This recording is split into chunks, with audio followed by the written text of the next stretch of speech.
আজকে আপনাদেরকে নিয়ে যাব এক ধার্মিক জায়গায়, ইয়ংহি টেম্পল, যাকে লামা টেম্পলও বলা হয়। বেজিংয়ের তিব্বতী বৌদ্ধ মন্দিরগুলোর মধ্যে একটি সবচেয়ে বিখ্যাত মন্দির। ইয়ংহি মন্দির 3টি আলাদা ধাপের মধ্যে দিয়ে বদলেছে।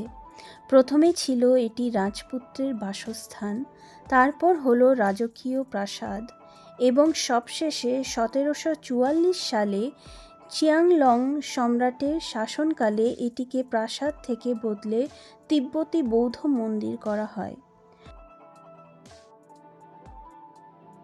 সকালবেলার ঘণ্টাধ্বনি ও সন্ধ্যার ঢাকের শব্দ, বিশিষ্ট লামাদের সমাবেশ এবং হান, মাঞ্চুরিয়ান, মঙ্গোলীয় ও তিব্বতী সংস্কৃতির মিশ্রণ দেখা যায়।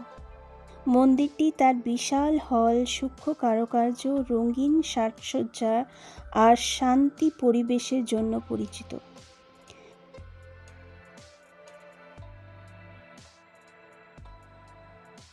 মন্দিরটি চীনের বেজিং শহরে তংজেং জেলায় অবস্থিত।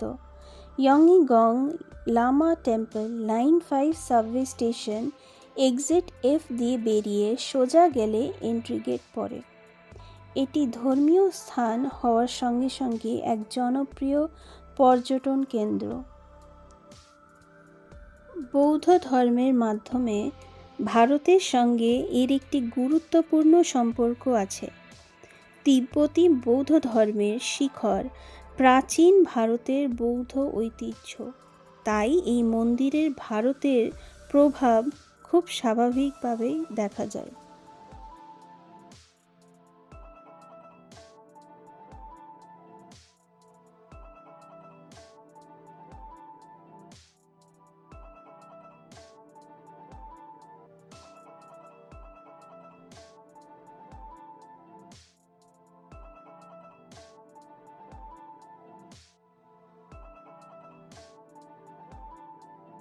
ইয়ংহি মন্দিরের বিখ্যাত মৈত্রেয়ী বুদ্ধের মূর্তিটি একটিমাত্র শ্বেতচন্দন কাঠের গুঁড়ি খোদাই করে তৈরি করা হয়েছে।